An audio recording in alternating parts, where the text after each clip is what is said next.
பெரம்பூர் பிரச்சார கூட்டத்துக்கு அனுமதி மறுக்கப்பட்டது அது எதையுமே தெரிஞ்சுக்காம இவரோட கூட இருக்கிற அந்த ஜால்ராக்களும் அதே தான் செய்வாங்களா? எதுக்கு அவர் தலைமைச் செயலகத்துக்கு போனாரு கம்ப்ளைண்ட் கொடுக்கறதுக்கு? இதுவே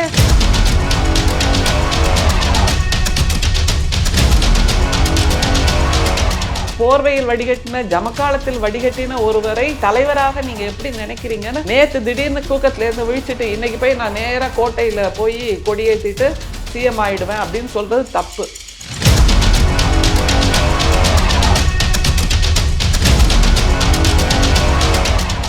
விஜயுடன் கூட்டணி சம்பந்தமாக எந்த விதமான பேச்சுவார்த்தைக்கும் முயற்சி பண்ணல. வங்கி கணக்குலயும் 15 லட்சத்தை போடுவேன்னு பிரதமர் சொன்னாருன்னு எல்லாரும் கேள்வி கேட்டப்போ அதுவே நாங்க நம்ப முடியாத ஒரு ஜூம்லாவை தான் சொன்னோம். அப்படின்னா ஆதவர்ஜுனா ஒரு ஜூனியர் ஜூம்லானா, அமித்ஷா அவர்கள் ஒரு சீனியர் ஜூம்லா. சீமான் அவர்கள் இலவசமா எதை கொடுத்தாலும் வாங்கிப்பீங்களா, பிள்ளையை கொடுத்தா கூட வாங்கிப்பீங்களா? இலவசமாக பிள்ளை கொடுப்பது என்பது இவரோட வேலை. அதை பத்தி பேசுறது கூட அருவருப்பா இருக்கு. சாக்கடை வார்த்தைகளை, கழிவு வார்த்தைகளை பேசுகின்றவர்களை தமிழ்நாட்டு மக்கள் புறக்கணிக்க வேண்டும். வள்ளுவர் சொல்லியிருக்கார், கனி இருப்ப காய் கவர்ந்தற்று அப்படின்னு. மிக மிக கண்டனத்துக்குரிய ஒரு வார்த்தை, கொச்சையான வார்த்தை. ஒரு பணபலம், புகழ்பலம் அல்லது இவருக்கு பூ போட்டு அச்சிப்பதற்கான ஒரு கூட்டம் வந்துச்சு இல்ல, துரியோதனன் திரௌபதியை துகில் இருந்தது மாதிரி ஒரு வார்த்தையை சொல்லியிருக்கிறார். பெரம்பூர் பிரச்சார கூட்டத்துக்கு அனுமதி மறுக்கப்பட்டது ஜனநாயக விரோதமான ஒரு விஷயம் அப்படின்னு டிபிகே தலைவர் விஜய் சொல்லியிருக்காரு. அவருக்கு எதையுமே மஞ்ச கண்ணாடி போட்டுட்டு பார்க்கறது தான் வேலையா இருக்கு.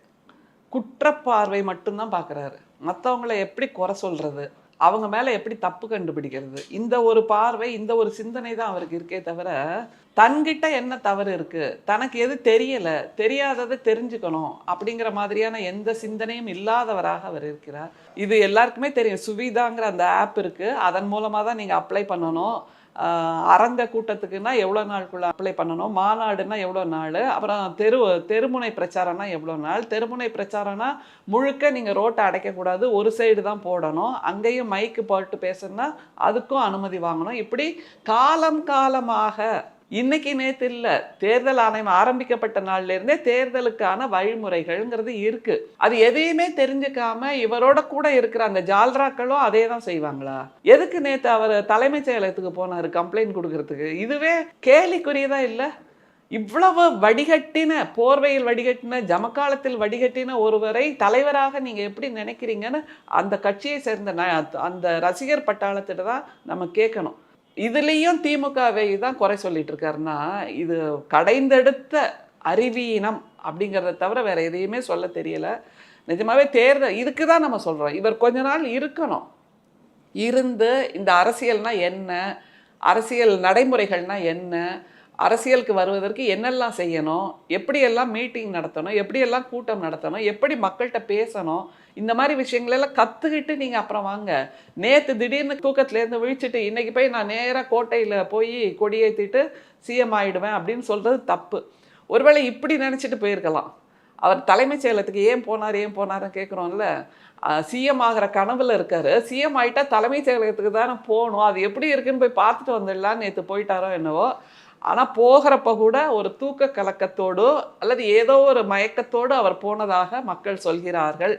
விஜயுடன் கூட்டணி சம்பந்தமாக எந்த விதமான பேச்சுவார்த்தைக்கும் முயற்சி பண்ணலை. அப்படியே கூட்டணி ஏற்பட்டிருந்தாலும் அது எங்களுடைய வாக்கு வங்கியை தான் பாதிக்கும் அப்படின்னு ஒன்றிய அமைச்சர் திரு அமித்ஷா அவர்கள் கூறியிருக்காங்க.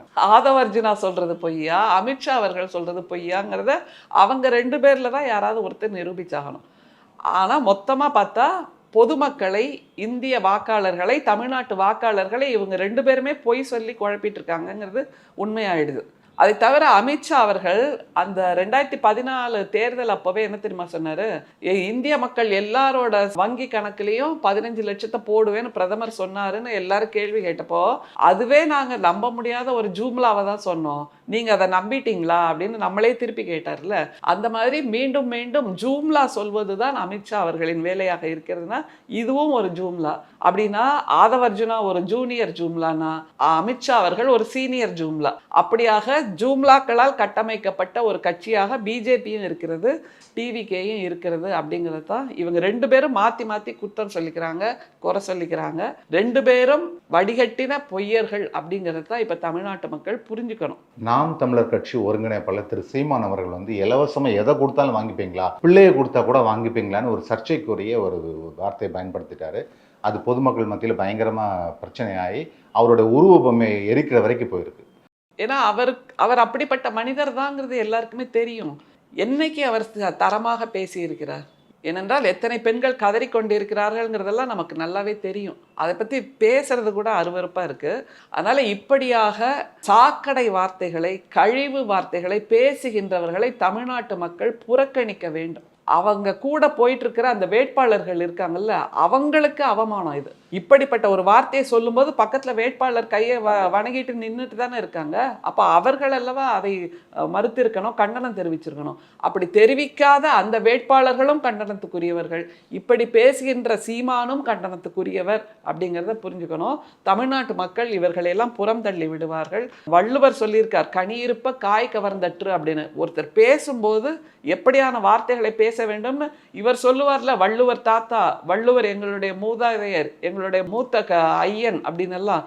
அந்த வள்ளுவரை படிக்காமல் வந்து நின்னதனால தான் இப்படி மேடை ஏறி பேச முடிகிறது. மிக மிக கண்டனத்துக்குரிய ஒரு வார்த்தை, கொச்சையான வார்த்தை. தமிழ்நாட்டு பெண்களை இதை விட ஒருத்தர் இழிவுபடுத்த முடியுமா? பாஞ்சாலியை துரியோதனன் தூயில் உரிந்தான்னு நம்ம சொல்கிறோம்ல, அதை படிக்கும்போது எவ்வளவு கொந்தளிப்பாக இருக்கும். அதே கொந்தளிப்பை கொடுக்கக்கூடிய வார்த்தையைத்தான் சீமானும் பேசியிருக்கிறார். இல்லை மேடம், அவருக்கு ஆரம்ப காலகட்டத்தில் வந்து என்ன சப்ஜெக்டோ அதற்கு தேவையான விஷயங்களை எந்த குறிப்பும் இல்லாமல் ஒரு பேசக்கூடிய ஒரு நபர் தான். ஏன் இப்படி ஒரு சிந்தனையோடு அவர் செயல்படுறாருன்றது தான் நமக்கு புரியாத ஒரு விஷயமா இருக்குது. முதல்ல வரும்போது அவர் தன்னிடம் இருக்கக்கூடிய அந்த திறமைகளை, தன்னுடைய ஞானத்தை, தன்னுடைய அறிவை, தன்னுடைய புலமையை காட்டுவதற்காக, மக்களை கவர்வதற்காக செய்தார். இப்போ நீங்களே சொல்றீங்கல்ல, முதல்ல வந்தப்போ அப்படி இருந்தாரே அப்படின்னு. அப்போ உங்களையும் அவர் கவர்ந்திருக்கிறார். ஆனால் இப்போ அவர்கிட்ட ஸ்டாக்கே இல்லை. அது எப்படி தெரியுமா? இந்த திரைப்படத்தில் முதல் திரைப்படம் எடுக்கின்ற இயக்குனர்கள் முதல் படத்தை ரொம்ப ஹிட் ஆக்கிடுவாங்க. ஏன்னா தன்னோட எல்லா புலமையும் அதில் போட்டு, திறமையை போட்டு, தன்னோட கனவை போட்டு ஹிட் ஆக்கிடுவாங்க. அடுத்த 2வது படம் ஜெயிக்குதாங்கிறதான் கேள்விக்குறியாக இருக்கும். அதே மாதிரி தான் இவரும் முதலில் வந்தபோது தன்னை பற்றிய ஒரு பிம்பத்தை உருவாக்க வேண்டும் என்பதற்காக அவர் அப்படி பேசினார். அதுக்கப்புறம் அவர்கிட்ட ஸ்டாக் இல்லைங்கிறப்போ இப்போ காலியான பானையாக மாறி நிற்கிறார். அதனால் இப்போது அதை தவிர ஒரு பணபலம், புகழ்பலம், அல்லது இவருக்கு பூ போட்டு அச்சிப்பதற்கான ஒரு கூட்டம் வந்துடுச்சு இல்லை, அதையெல்லாம் பார்க்கும்போது இருக்கக்கூடிய போதைன்னு ஒன்று இருக்குது. அதில் தான் எதை பேசினாலும் மக்கள் கைதட்டுவாங்க அப்படிங்கிற ஒரு சிந்தனை அவருக்கு இருக்குது. ஆனால் அவர் பக்கத்தில் இருக்கக்கூடியவர்கள், அவர் பின்னால் நிற்கக்கூடியவர்கள், இவர் எதை பேசினாலும் கைதட்டக்கூடிய, ஆர்ப்பரித்து சிரிக்கக்கூடிய அவர்களைத்தான் நாம் சொல்லணும். ஏன்னா அவர்களே கூட கண்டிக்கலாம். இது எப்படி கொச்சையான வார்த்தை, தலைகுனிவான ஒரு வார்த்தையை நீங்கள் பேசுகிறீங்க, இது தப்பு அப்படின்னு யாராவது ஒருத்தர் குரல் எழுப்பி கண்டிக்க வேண்டும். அப்படி கண்டிக்காத வரைக்கும் இவரும் இப்படித்தான் பேசிக்கொண்டே இருப்பார். அவங்களும் பக்கத்தில் நின்று கைதட்டி சிரிக்க தான் செய்யணும். ஆனால் அதை கண்டிப்பது நம்முடைய வேலை, தமிழ்நாட்டு மக்களுடைய வேலை. தமிழ்நாட்டு பெண்களை கொச்சைப்படுத்தி இருக்கிறார். துரியோதனன் திரௌபதியை துகிலிருந்தது மாதிரி ஒரு வார்த்தையை சொல்லியிருக்கிறார். தமிழ்நாட்டு ஆண்களுக்கும் இது இழுக்கு. இலவசமாக பிள்ளையை கொடுத்தா நீ ஏற்றுப்பியான்னு சொல்கிறது எவ்வளவு கொச்சையான வார்த்தை, டீக்ரேடிங் சென்டென்ஸ் அது. அதை தவிர இதை நான் இப்படி தான் பார்க்குறேன். அவரை நோக்கி கதறிக்கொண்டிருக்கின்ற அந்த பெண்களுக்கான பதில் என்னவாக இருக்கிறது இவரிடம்? தனிநபர் ஒழுக்கமும் இல்லை, அதை தாண்டி தமிழ்நாட்டு பெண்களையே ஒழுக்கம் இல்லாதவர்கள்னு சித்தரிக்கிறார்னா இது மிக மிக வன்மையாக கண்டிக்கக்கூடியது.